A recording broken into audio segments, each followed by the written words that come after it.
নুসরাত ইসরাতকে উপহারের সাথে করে একটা চিরকুট দিয়েছে। চিরকুটে বাংলা অক্ষরে লেখা। ইসরাতের কাছ থেকে চিরকুটটা চেয়ে নিয়ে যখন জাইন চোখের সামনে তুলে ধরল, তখন তার মুখের বিশ্রী পরিবর্তন হলো। মুখ উল্টে বমি করার ভাবভঙ্গি করে বলল, মানুষের লেখা নাকি এটা? মনে হচ্ছে কেউ তেলাপোকা ছেড়ে দিয়ে তেলাপোকা দিয়ে লিখিয়েছে। কয়েক সেকেন্ডের জন্য থামল সে। অতঃপর ইসরাতের কাছে চিরকুট ফিরিয়ে দিয়ে জিজ্ঞেস করল, কি লিখেছ এখানে? ইসরাত চিরকুটটা নিজ মনে পড়তেই লজ্জায় মুখ লাল হয়ে আসলো। চোখের চামড়া কুঁচকে গেল, কানগাল গরম হয়ে আসলো। জাইন আবারও তাড়া লাগালো কি লিখেছে বলে। ইসরাত ধীর স্থির ভঙ্গিতে নিজের মতো করে কিছু অংশ বাদ দিল আর কিছু অংশ বলল, প্রিয় ইসরাত, অপ্রিয় জাইন ভাই। ইসরাত আমার শ্রদ্ধা ও ভালোবাসা নেবে, কিন্তু জাইন ভাই মোটেও তা নেবে না। আপনাদের বিবাহে আমার বিন্দুমাত্র আগ্রহ না থাকলেও। ইসরাত থামল। জাইন আগ্রহ নিয়ে জিজ্ঞেস করল, এরপর কি লিখেছে? ঠোঁট উল্টালো সে। বলল, কালো কালার চাঁদের ইমোজি আর্ট করে দিয়েছে, বাকিটুকু লেখেনি।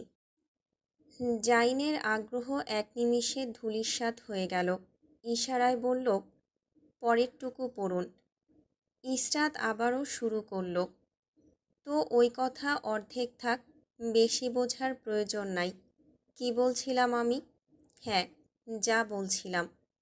আপনার বিয়েতে আমি কালো কাপড় পরেছি কেন জানেন? জানেন না তো।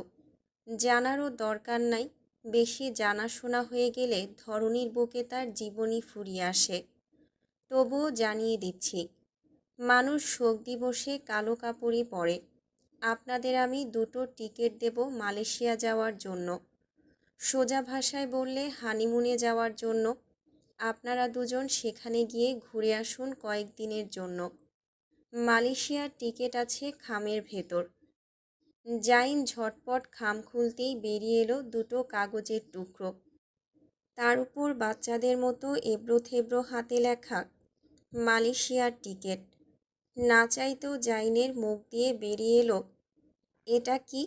কোথাকার টিকিট? ইসরাত শব্দ করে হেসে ফেলল। বলল, এটাই মালয়েশিয়ায় যাওয়ার টিকিট।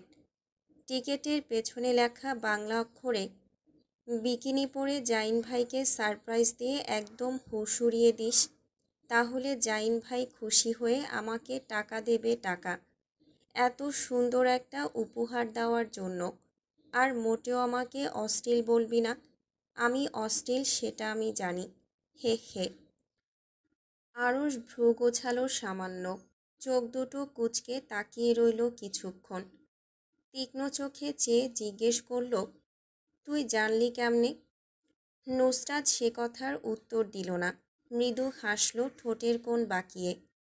নিজের মাথায় আঙুল দিয়ে ট্যাপ ট্যাপ করে দেখালো মস্তিষ্ক আছে যার, সে ভালো বুঝবে। আরশ জিভ দিয়ে ঠোঁট ভিজিয়ে নিল। দীর্ঘশ্বাস ফেলে বলল, চল বাড়ি ফিরি। নুসরাত কপাল কুঁচকালো। কুঁচকানো মুখে জানতে চাইল, বাড়ি ফিরব কেন? টাকা দেবেন না? আরশ অবাক কণ্ঠে জিজ্ঞেস করল, কিসের টাকা? আরশকে এমন নাটকীয় ভঙ্গিতে অবাক হতে দেখে নুসরাত রেগে গেল। মিথ্যুকটা এভাবে বলতে পারল?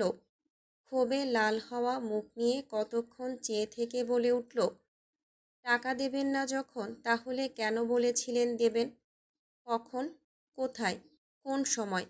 এক্স্যাক্ট টাইমটা, লোকেশনটা বল। নির্লিপ্তে বসে থাকা আরশের অবাকতা নুসরাতকে ঠেলে দিল অসীম রাগের দিকে। নিয়ন্ত্রণ হারিয়ে তেড়ে গেল আরশের দিকে।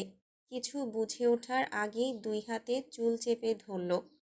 দাঁতে দাঁত চেপে চেঁচালো, একদম মিথ্যা কথা বলবেন না আমায় আরশ ভাই। আমি আপনাকে খুন করে ফেলব। আরশ নিজের চুল মেয়েলি হাত থেকে অনায়াসে ছাড়িয়ে নিল।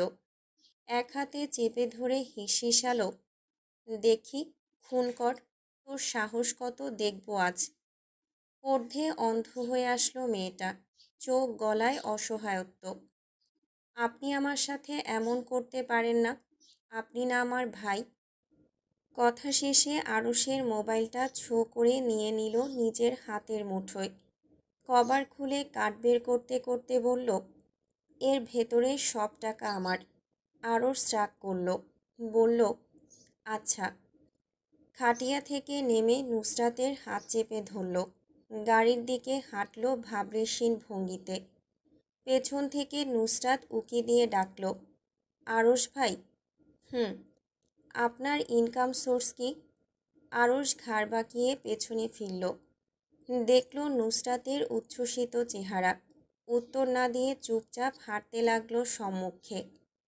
নুসরাত আবারও ডাকল, আরুষ ভাই। থামল কয়েক সেকেন্ডের জন্য। বলল, বলুন না, আপনার ইনকাম সোর্স কি? বললে কি আমি আপনার ভাগেরটা খেয়ে নেব? বলুন না প্লিজ, প্লিজ। আরুষ ঘাড় বাঁকিয়ে আবারও তাকালো ডিম্বাকৃতির মতো চোখগুলোর দিকে। গম্ভীর গলায় বলল, আছে কিছু একটা।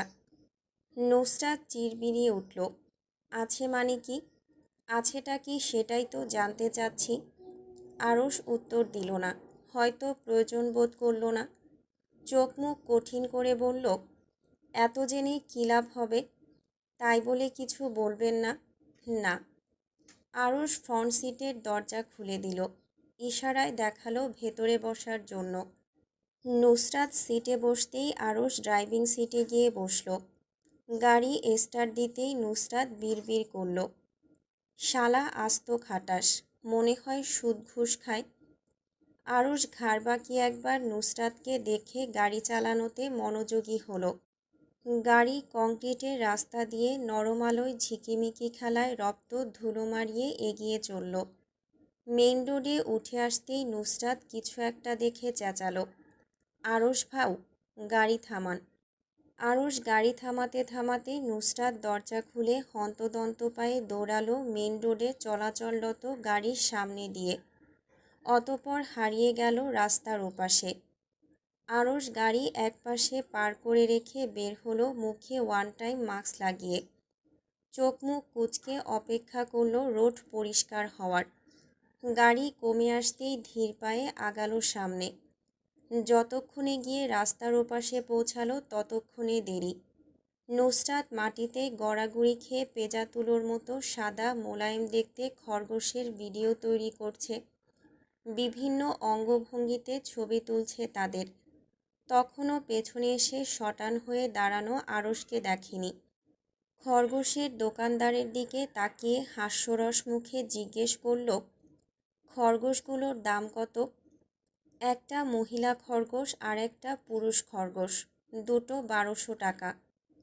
নুসরাত কতক্ষণ খরগোশ যুগলকে দেখল তীক্ষ্ণ চোখে। তাদের এমন প্রেমলীলা তার চোখে বিষ মনে হলো যেন। ঈর্ষান্বিত চোখে খরগোশকে দেখে নিয়ে বলে উঠল, সব পুরুষ খরগোশগুলো দিয়ে দেন। দোকানদার অবাক কণ্ঠে বলে উঠল, হি, কিতা কইলাই? নুসরাত আগের মতো ভাবাবেগহীন কণ্ঠে বলল, বলেছি সব জোড়া থেকে পুরুষ দিয়ে দিতে। পেছন থেকে গলা খাকারির শব্দ হলো। নুসরাত পিছু ফিরতেই আরুষ অত্যাধিক বিরক্তি মিশ্রিত কণ্ঠে বলে উঠল, 2 জোড়া মিলিয়ে দিন। নুসরাত গো ধরল, বলল, না, আমার সবগুলো পুরুষ চাই। সব পুরুষ দিয়ে তুই কি করবি? আরুষের বেহুদা প্রশ্নে নাক ফুলিয়ে তাকালো নুসরাত তার দিকে। বলল, প্রেম করব। আর কিছু? মাটিতে গড়াগড়ি খাওয়া নুসরাতের থেকে চোখ সরিয়ে আরুষ দোকানদারের দিকে তাকালো। বলল, সবগুলো দিয়ে দিন। দোকানদারের গলায় বিস্ময় ভাব। জিজ্ঞেস করল, সবটির নিতাইনি? আরুষও তার মতো করে বলল, জি, সবটির নিব। অতঃপর 4 জোড়া খরগোশ বগল দাবা করে খুশি মনে সামনে এগোলো নুসরাত। আরুষ তার উপচে পড়া খুশি দেখে শুধালো, খরগোশ খুব পছন্দ? নুসরাত মাথা দোলালো উপর নিচ। বলল, খুব। কিছু সময়ের নীরবতা নেমে আসলো দুজনের মধ্যে। রাস্তা পার হওয়ার সময় নুসরাত আরশকে রেখে দৌড় মেরে চলে যাওয়ার আগে আরশ মুঠিতে পুরে নিল তার হাত। নুসরাত একবার তাকিয়ে দেখল, তারপর বিরক্তি মিশ্রিত কণ্ঠে জিজ্ঞেস করল, হাত ধরেছেন কেন আরশ ভাই? আরশ মৃদু শব্দে আওড়ালো, গাড়ি দেখে চলতে হবে। তো আপনি দেখে চলুন না, আমাকে দেখে চলতে বলছেন কেন? মুখ ভরে শ্বাস ফেলল সে। যেহেতু আমার সাথে এসেছিস সেহেতু বাড়ি না পৌঁছানো পর্যন্ত তুই আমার রেসপন্সিবিলিটি, অ্যান্ড ইউ নো আমি আমার দায়িত্বের কাজটা কতটা গুরুত্ব সহকারে করি। কথা শেষে আরশ মুখে জিপার টানল। নুসরাত হাত ছাড়িয়ে নিতে চেষ্টা করলো অনেক, কিন্তু আরশ ছাড়ল না। রাস্তা পার হলো আরশের হাত ধরে। নুসরাতের কাছে মনে হলো সে ল্যাদা বাচ্চা, যে কিন্ডারগার্টেনে পড়ে, আর আরশ তার গার্জিয়ান। নাক মুখ কুঁচকে আরশের ছায়ার তলেই হাঁটল। 2 মিনিট চুপ থাকার পর আরশের দিকে তাকিয়ে জিজ্ঞেস করল, আপনার কি পছন্দ আরশ ভাই? ভ্রু উঁচিয়ে জিজ্ঞেস করল, কি? বলছি আপনার কোন প্রাণী পছন্দ? তুই পছন্দ। নুসরাত 2 পাশে মাথা দোলালো, বলল, আরে সেটা না, বাহিরের প্রাণী কোনটা পছন্দ? আরশ আবারও নির্বিকার চিত্তে ঘুরিয়ে পেঁচিয়ে একই উত্তর দিল, বাহিরের প্রাণী পছন্দ হতে যাবে কেন? ঘরের ভেতর একটা প্রাণী চোখের সামনে থাকতে। নুসরাত কিল বসাতে গিয়েও হাতের খরগোশ ছানাগুলোর জন্য পারল না। চোখ পাকিয়ে বলল, আরে বলুন না, কোনটা পছন্দ? আরশ ঘাড় বাঁকিয়ে দেখল কয়েক সেকেন্ডের জন্য নুসরাতকে। নিজের দিকে আরশের এমন খেয়ে ফেলা লুক দেখে নুসরাত লাফিয়ে উঠল।